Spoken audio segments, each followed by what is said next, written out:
Kita lanjutkan perbincangan pemirsa masih bersama dengan Dino Patijalal. Pak Dino, ini ada yang berbeda kalau kita lihat Pilpres Amerika sebelumnya. Kalau sudah didapatkan hasil, biasanya yang tertinggal akan segera memberikan pidato kekalahan. Tapi tidak dengan Donald Trump kali ini. Ia lebih menekankan ada kecurangan di sana, lebih tidak terima dengan kekalahannya. Kemudian Biden juga sudah menyampaikan pidatonya dan menekankan bahwa ini adalah kemenangan bersama Amerika Serikat. Anda menangkap ini akan seperti apa ke depannya? Tidak terimanya Donald Trump, ini peta politiknya akan seperti apa? Saya yakin dalam hatinya Presiden Trump tahu bahwa dia sudah kalah, cuma egonya terlalu besar untuk menerima kekalahan itu. Kalau saya melihat ini sudah scientific, Mas. Jadi memang voting itu semua suara belum dihitung. Tapi kan ada proyeksinya yang sudah scientific ya, dan tidak pernah salah tuh. Dalam arti kalau udah diproyeksikan Pennsylvania si Biden menang, ya, dan orang sudah mengkaji bahwa dengan segala kemungkinan tidak mungkin berubah. Saya kira, dan ini sudah berlaku dalam pemilu-pemilu Amerika yang sebelumnya gitu, right? Jadi sudah jadi kepastian bahwa Presiden Biden menjadi presiden, dan apapun yang dilakukan Trump, apakah menolaknya atau tidak memberikan konsesi atau tidak, atau mengajukan kepada Mahkamah Agung, hasilnya akan tetap sama dan dia akan malu sendiri nantinya gitu. Karena segala sesuatu yang dibualnya gitu ternyata tidak terjadi gitu. Bagaimana dengan misalnya kemungkinan politik akomodir yang bisa saja dilakukan oleh Joe Biden untuk meredam respon yang cukup keras gitu katakan dari Donald Trump, misalnya menempatkan salah satu dari Republik untuk bergabung di pemerintahan, itu apakah itu bisa menjadi opsi sebetulnya? Kalau saya kira appetite Joe Biden untuk mengakomodir Donald Trump sedikit sekali. Mungkin hampir tidak ada ya, karena ini orang emang eksentrik dan aneh. Tapi sikap untuk menampung Partai Republik yang berbeda dari Trump itu pasti ada. Nah, bentuknya apa kita lihat nanti. Mungkin bentuknya ngambil orang Partai Republik di kabinet atau bagaimana. Saya masih banyak caranya. Tapi jelas dia tidak akan menyenangkan Trump gitu. Karena Trump jadi gini Mas Ikal, yang penting ya itu Trump semasa menjadi presiden atau setelah tidak lagi menjadi presiden akan sangat beda. Karena begitu dia tidak punya kekuatan lagi, orang akan berpaling dari dia. Itu hukum politik tuh, ya kan? Sekarang ini orang masih dengerin dia karena sebelumnya masih presiden dan lain sebagainya. Tapi begitu dia keluar dari Gedung Putih, orang akan mencari permainan baru. Ya, termasuk pengusaha-pengusaha Amerika yang sangat berpengaruh. Yang tidak boleh dilupakan juga bagaimana nanti komposisi dari DPR dan juga Senat. Anda melihatnya seperti apa? Apakah Senat dan DPR cukup kuat untuk nanti bisa dikatakan dalam tanda petik mengganggu kebijakan-kebijakan yang diambil oleh pemerintahan AS di bawah Biden? Kalau DPR enggak, karena DPR dikuasai oleh Demokrat, ya, dan itu memang umumnya selalu begitu, ya, dikuasai oleh Demokrat. Tapi yang Senat ini, kalau memang benar dikuasai Partai Republik, maka akan berat karena waktu Clinton dulu juga begitu, dia banyak mempunyai kebijakan yang progresif, tapi sering dijegal di Senat, apalagi oleh senator-senator yang sangat konservatif gitu, yang sangat kolot gitu, right? Jadi battle politiknya memang nanti lebih banyak antara Gedung Putih dengan Senat. Kita sekarang bicara mengenai kebijakan dan Joe Biden nanti. Apakah kebijakan nanti ia akan lebih berdasar pada situasi domestik, akhirnya meremot kebijakan luar negerinya, atau akan seperti apa nantinya kebijakan-kebijakan luar negeri yang akan diambil oleh Joe Biden?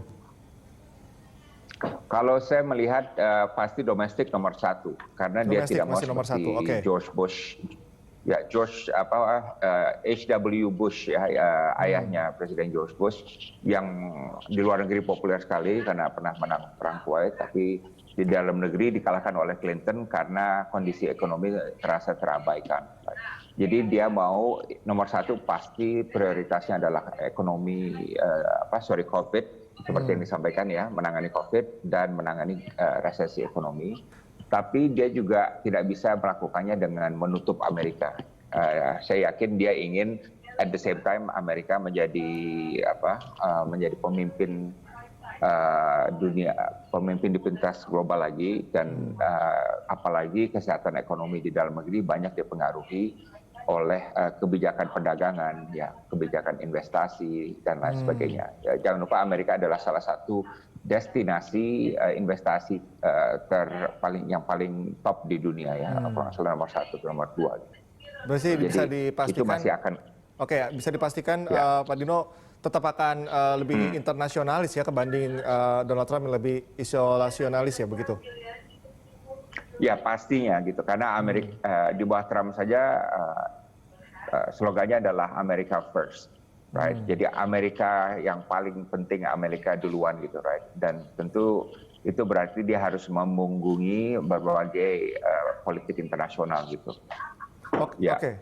Oke, ini kalau kita baca kemenangan Biden ini cukup bisa dikatakan cukup besar ya, range-nya begitu. Apakah memang slogan-slogan yang selama ini dibawa oleh Biden dinyatakan failed di Amerika Serikat, atau memang ketidakkonsistenan dalam membawa ide awal dari pemerintahan di era Trump?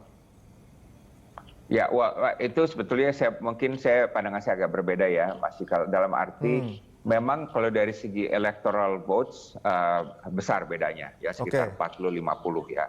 Tapi kalau lihat dari jumlah suara kecil, jadi bedanya hanya 4 juta suara. Jadi 70 juta berapa dengan 74 juta. Berarti apa? Amerika memang split di tengah secara agak berimbang gitu. Ya kan, 70 sama 74 kan nggak terlalu banyak bedanya. Right? Berarti memang ada dua pandangan yang sangat berbeda dari masyarakat Amerika mengenai arah negaranya itu harus kemana, dan itu perlu diperhatikan oleh Biden gitu. Right? Jadi nanti walaupun Trump pergi, tapi semangatnya dia ya, semangat yang gimana ya, yang agresif, yang nasty, yang merasa gelisah terhadap posisi Amerika, yang merasa Washington itu terlalu elitis ya, dan lain sebagainya, itu akan tetap hidup. Dan masih banyak rakyat Amerika yang merasa diabaikan ya oleh kebijakan pemerintah dan diabaikan oleh Washington DC, right? Nah, ini itu jadi PR-nya Biden ya.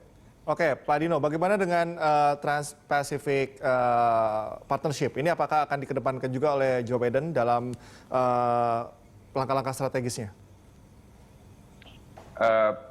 Ada dua teori, satu yang menyatakan Biden akan join kembali. Tapi ada juga yang bilang dia tidak akan join, dia akan melihat-lihat dulu, wait and see, dan kemungkinan besar dia akan melakukan perjanjian perdagangan bebas, memilih suatu negara atau ekonomi yang lebih kecil, tapi tidak langsung masuk Trans-Pacific Partnership. Jadi, tapi itu kan berarti Amerika agak tertinggal dari kereta api ekonomi regional, karena untuk Regional Comprehensive Economic Partnership yang akan ditandatangani dalam waktu dekat, insya Allah, itu Amerika nggak ikut.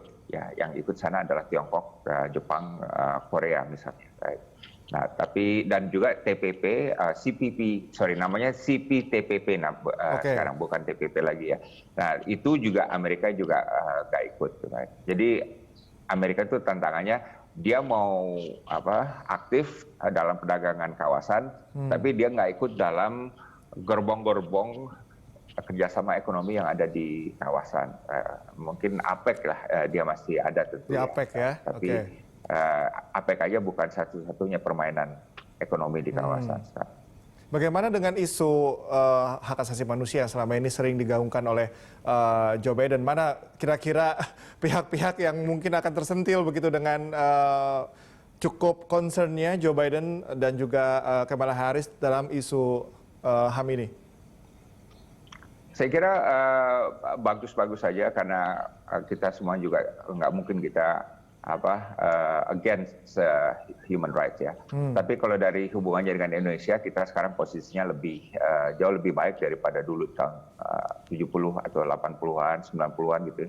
dalam arti kita sudah menjadi demokrasi. Kalau ada masalah hak asasi manusia, pemerintah dan rakyat kita sendiri yang akan ribut dan ngurusnya gitu. Kita tidak perlu didikte atau diceramahi oleh negara-negara lain. Kalau dulu kan sering gitu ya, ada masalah kita defensif, kita menyembunyikan masalah itu, kemudian dapat serangan terus dari dunia barat gitu.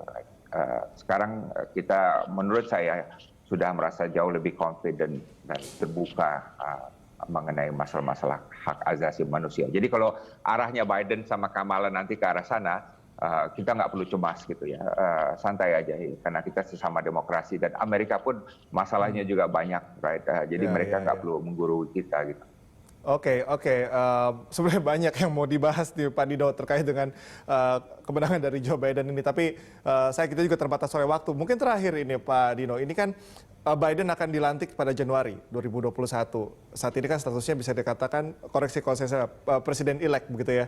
Nah, apa yang akan terjadi di masa transisi kekuasaan ini dan bagaimana negara-negara yang ikut berkompetisi untuk mengambil peran begitu untuk dilirik oleh Amerika Serikat di masa, khususnya di masa transisi kekuasaan ini antara Trump ke Biden?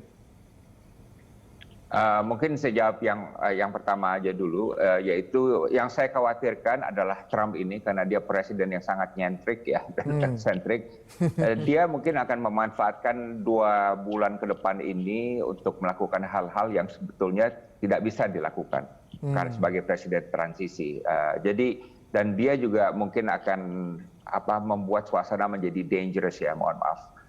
Dalam arti dia akan bukan menenangkan masyarakat Amerika sebagai seorang pemimpin yang baik gitu ya, tapi akan lebih memanas-manasi mereka gitu. Right? Sehingga potensi ketegangan, konflik dan mungkin kekerasan, saya nggak tahu ya, nggak ada yang tahu, itu akan semakin tinggi. Right? Jadi mungkin Trump akan diingat oleh sejarah Amerika sebagai salah satu presiden yang paling buruk dan juga paling tidak beretika dan lebih mementingkan kepentingan pribadinya dibanding kepentingan nasional. Oke.